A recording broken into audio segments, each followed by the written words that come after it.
1 फरवरी को भारत का आम बजट पेश होने वाला है और बजट से पहले आज देश का इकोनॉमिक सर्वे पेश किया गया। इकोनॉमिक सर्वे के जरिए ही यह बताया जाता है कि हमारे देश की अर्थव्यवस्था की दशा और दिशा कैसी है और हमारे समाज में, हमारे देश में क्या क्या बदलाव आ रहे हैं और आगे क्या सुधार करने की जरूरत है। इसलिए इसे ध्यान से सुनिएगा। सबसे पहले आपको इकोनॉमिक सर्वे की कुछ मुख्य आर्थिक बातें बताते हैं। इकोनॉमिक सर्वे के मुताबिक इस वित्तीय वर्ष में भारत का जीडीपी ग्रोथ रेट 7.4% रहने का अनुमान है और यह दुनिया की बड़ी अर्थव्यवस्थाओं में सबसे ज्यादा है। यह याद कर लीजिए, 7.4% जो जीडीपी ग्रोथ है, यह बहुत अच्छा परफॉर्मेंस कहा जाएगा। वहीं अगले वित्तीय वर्ष में जीडीपी ग्रोथ रेट 6.8% से लेकर 7.2% तक रहने की उम्मीद जताई गई है। यह अगले साल का है, 26-27 का। इकोनॉमिक सर्वे में महंगाई को लेकर भी कुछ नई जानकारियां आई हैं। पिछले साल अप्रैल से दिसंबर के बीच औसत महंगाई दर 1.7% थी।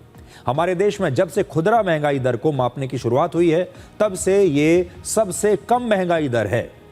हालांकि अगले वित्तीय वर्ष में महंगाई बढ़ने की संभावना जताई गई है। राजकोषीय घाटा पिछले साल के मुकाबले घटकर जीडीपी का अब 4.4% हो सकता है और अर्थव्यवस्था के लिए यह भी एक अच्छी खबर है। पहले यह 4.8% था घाटा, यानी अब राजकोषीय घाटा कम हो रहा है। वित्त वर्ष 2026 के अप्रैल से लेकर दिसंबर के बीच जीएसटी के जरिए 17 लाख करोड़ रुपए से ज्यादा जमा हुए और जो वित्त वर्ष 2025 से 1 लाख करोड़ रुपए ज्यादा हैं। ये जीएसटी का जो कलेक्शन है ये भी बहुत बढ़ गया है, यानी देश में लोग अब जमकर खर्च भी कर रहे हैं और टैक्स भी दे रहे हैं। इकोनॉमिक सर्वे में अमेरिका के 50% टैरिफ का कई बार जिक्र किया गया और यह भरोसा जताया गया है कि इस साल अमेरिका के साथ ट्रेड एग्रीमेंट हो जाएगा। सर्वे में यह भी बताया गया कि अमेरिका के टैरिफ का भारत पर कोई खास असर नहीं हुआ और अप्रैल से दिसंबर के बीच सामानों का जो निर्यात है भारत के, वो 2.4% बढ़ा। यानी अमेरिका ने हमारे ऊपर जो 50% टैरिफ लगाया, उसके बावजूद हमारा एक्सपोर्ट कम नहीं हुआ बल्कि बढ़ गया 2.5%। वहीं सर्विस एक्सपोर्ट में 6.5% की वृद्धि हुई। पिछले साल जुलाई से सितंबर के बीच देश में 15 साल से ज्यादा उम्र के 56 करोड़ 20 लाख लोगों के पास रोजगार था और देश में इनकम टैक्स देने वाले लोगों की संख्या भी लगातार बढ़ रही है। इस सर्वे में अर्थव्यवस्था में गिग वर्कर्स की बढ़ती भूमिका का जिक्र किया गया है और बताया गया है कि सरकार अब गिग वर्कर्स के लिए एक ऐसा सिस्टम बना रही है जहां उन सब के बारे में पूरा डेटा मौजूद होगा। पिछले साल सोने और चांदी की कीमत कई गुना बढ़ी थी और सर्वे में कहा गया है कि सोना चांदी इस साल और ज्यादा महंगा होगा। अभी सोने चांदी की कीमत बढ़ती रहेगी। इस सर्वे में हमारे समाज में होने वाले बदलावों के बारे में भी कई बातें लिखी गई हैं। ये बहुत दिलचस्प है। जैसे बच्चों में मोबाइल फोन और इंटरनेट के ज्यादा इस्तेमाल की बढ़ती आदत को लेकर इस सर्वे में चिंता जताई गई है। इस सर्वे में ऑनलाइन प्लेटफॉर्म्स पर उम्र के आधार पर इसके इस्तेमाल को तय करने की सलाह दी गई है। ये एक बहुत बड़ी सलाह है। आप जानते हैं फ्रांस और ऑस्ट्रेलिया जैसे देशों ने पहले ही अपने यहाँ पर नए नियम लागू कर दिए हैं और छोटे बच्चों के सोशल मीडिया का इस्तेमाल करने पर रोक लगा दी गई है। क्या भारत में भी ऐसा करने का समय आ गया है? हम ये कहते हैं कि भारत में भी अब ऐसा कानून लाने का समय आ गया है, क्योंकि हमारे देश के बच्चे भी अब मोबाइल फोन और इंटरनेट की लत में पड़ चुके हैं। इसके साथ ही ऑनलाइन एजुकेशन पर हमारे देश में जो निर्भरता बढ़ती जा रही है उसे घटाने की सलाह भी दी गई है कि इतना ज़्यादा जो ऑनलाइन एजुकेशन लगातार चलता जा रहा है ये अच्छी बात नहीं है। इसे अब वापस थोड़ा सा कम करने की आवश्यकता है और बच्चों के लिए ज़रूरी है कि वो स्कूल में जाकर पढ़ाई करें। हमारे देश में लोगों में बढ़ते मोटापे को लेकर भी इस सर्वे में चिंता जताई गई है। अल्ट्रा प्रोसेस्ड फूड के बढ़ते इस्तेमाल का जिक्र किया गया है और बच्चों में बढ़ते मोटापे को एक बड़ी समस्या बताया गया है। इस सर्वे में अल्ट्रा प्रोसेस्ड फूड के विज्ञापनों पर सुबह 6 बजे से लेकर रात को 11 बजे तक सभी मीडिया प्लेटफॉर्म्स पर प्रतिबंध लगाने के विकल्प पर विचार करने को कहा गया है।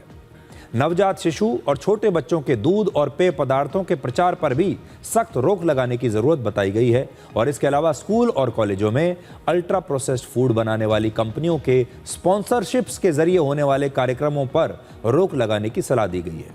आपने देखा होगा कि अक्सर इस प्रकार के जो अल्ट्रा प्रोसेस्ड फूड बनाने वाली जो बड़ी बड़ी मल्टीनेशनल कंपनियां हैं, ये कोशिश करती हैं कि इनके विज्ञापन स्कूल और कॉलेजों में जो अलग अलग इवेंट्स होते हैं ये उनके स्पॉन्सर बन जाते हैं या फिर टीवी पर और सोशल मीडिया पर अपने विज्ञापन भी देते हैं। अब इन विज्ञापनों पर रोक लगनी चाहिए, ऐसी सलाह दी गई है। इकोनॉमिक सर्वे में आर्टिफिशियल इंटेलिजेंस को लेकर विस्तार से बताया गया है और इसमें ज़्यादा से ज़्यादा निवेश करने की सलाह दी गई है। कल यानी 28 जनवरी से संसद का बजट सत्र शुरू हो चुका है।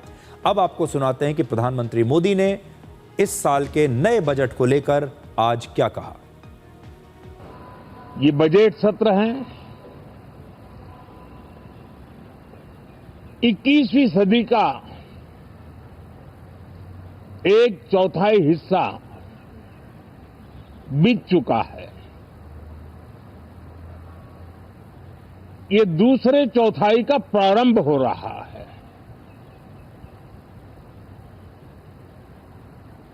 और 2047 विकसित भारत के लक्ष्य को प्राप्त करने के लिए ये महत्वपूर्ण 25 वर्ष का दौर आरंभ हो रहा है और ये दूसरे क्वार्टर का, इस शताब्दी की दूसरे क्वार्टर का ये पहला बजट आ रहा है और वित्त मंत्री निर्मला जी देश की पहली वित्त मंत्री ऐसी है, महिला वित्त मंत्री ऐसी है जो लगातार 9वीं बार देश के संसद में बजट प्रस्तुत करने जा रही है। इकोनॉमिक सर्वे में हमारे समाज की समस्याओं के बारे में चिंता जताई जा रही है और ये बहुत अच्छी बात है क्योंकि दशकों तक इकोनॉमिक सर्वे में केवल अर्थव्यवस्था के पर ही बात होती थी, अर्थव्यवस्था का ही जिक्र होता था। 2 दिन बाद 1 फरवरी को बजट पेश होने वाला है, इसलिए आज हम सरकार को भी कुछ सुझाव ज़रूर देना चाहते हैं। पहला सुझाव तो ये है कि अल्ट्रा प्रोसेस्ड फूड और ज़्यादा चीनी वाले सॉफ्ट ड्रिंक्स पर अब हेल्थ टैक्स लगा देना चाहिए। अलग से इन पर एक हेल्थ टैक्स लगना चाहिए क्योंकि ये हमारे देश की पूरी पीढ़ी की सेहत को ख़राब कर रहे हैं। और दूसरा, बच्चों में मोबाइल फ़ोन और इंटरनेट की आदत को रोकने के लिए और लोगों में इसकी जागरूकता को बढ़ाने के लिए डिजिटल हेल्थ मिशन अब शुरू किया जाना चाहिए और हमारे देश में इसे लेकर एक कानून भी बनना चाहिए जिसमें यह तय हो जाए कि किस समय सीमा के बाद ही हमारे देश के बच्चों को सोशल मीडिया इस्तेमाल करने दिया जाएगा। भारत और यूरोपियन यूनियन के बीच अगले साल से FTA लागू होने की उम्मीद में आप में से बहुत सारे लोगों ने BMW, मर्सिडीज और ऑडी जैसी महंगी गाड़ियों को खरीदने की योजना को फिलहाल के लिए टाल दिया होगा। हमें भी बहुत सारे लोगों ने फ़ोन करके ये जानना चाहा कि ये जो यूरोपियन यूनियन के साथ FTA हुआ है, इसमें बताया गया है कि गाड़ियाँ सस्ती हो जाएंगी। तो बहुत सारे लोग सोचते हैं कि अभी नहीं लेते, जब ये डील लागू हो जाएगी उसके बाद हम गाड़ी लेंगे, कोई यूरोप में बनी हुई गाड़ी जो हमें बहुत सस्ते में मिल जाएगी। आप सोच रहे होंगे कि जब टैक्स 110% से घटकर 10% हो जाएगा इन गाड़ियों पर, तब आप गाड़ी खरीदेंगे जिससे आपकी बहुत बचत होगी, आपको कम पैसा देना पड़ेगा।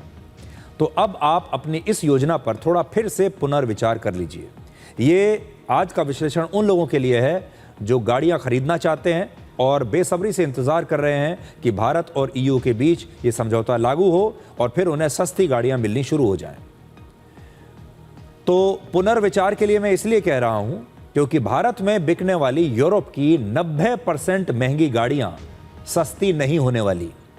टैरिफ घटने की वजह से सिर्फ वही गाड़ियां सस्ती होंगी जो पूरी तरह से यूरोप में बनकर भारत में सिर्फ इंपोर्ट की जाती है। ऐसी कारों को CBU यानी कंप्लीटली बिल्ट यूनिट कहा जाता है। ये यूरोप में ही बनती हैं और पूरी की पूरी एक यूनिट बनकर तैयार होकर हमारे देश में आती है और फिर इसे यहां वैसे के वैसे बेच दिया जाता है।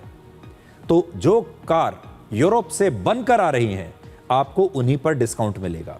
जबकि हमारे देश में बिकने वाली यूरोप की 90% से ज्यादा महंगी गाड़ियां CKD यानी कंप्लीटली नॉक्ड डाउन होती हैं और इन कारों के अलग अलग स्पेयर पार्ट्स को यूरोप से इंपोर्ट करके हमारे देश में ही असेंबल किया जाता है या आप ये कह सकते हैं कि ये हमारे देश में ही बनती है, इनकी फैक्ट्रियां हमारे ही देश में हैं।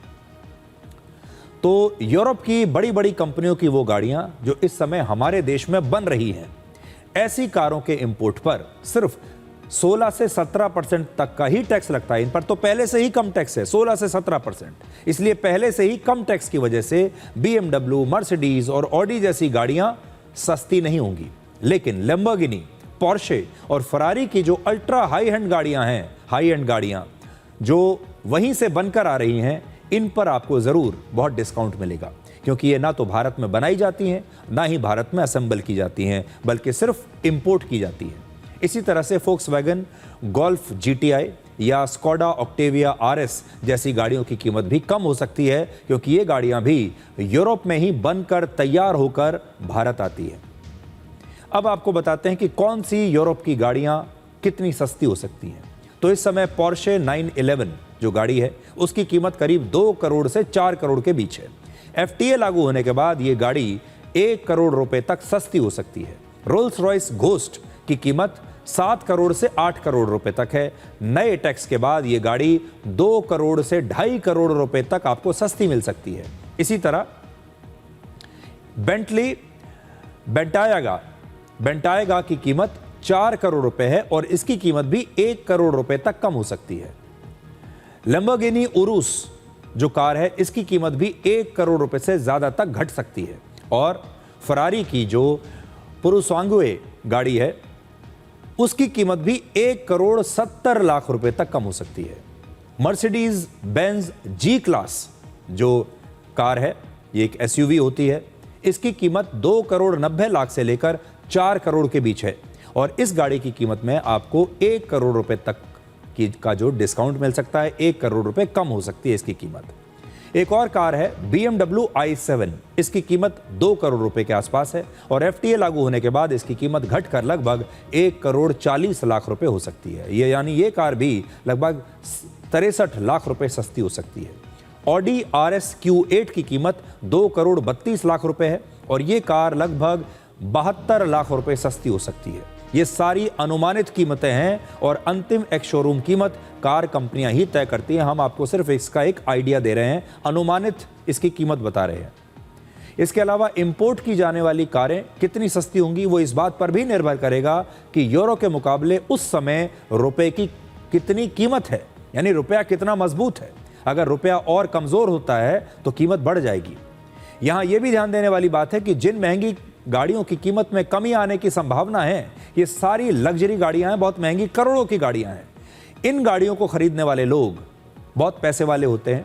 वो कीमत की बजाय ब्रांड, कार के फीचर्स और अपने स्टेटस को ज्यादा महत्व देते हैं और उन्हें कार की कीमत कुछ लाख रुपए कम होने या ज्यादा होने से कुछ खास फर्क नहीं पड़ता।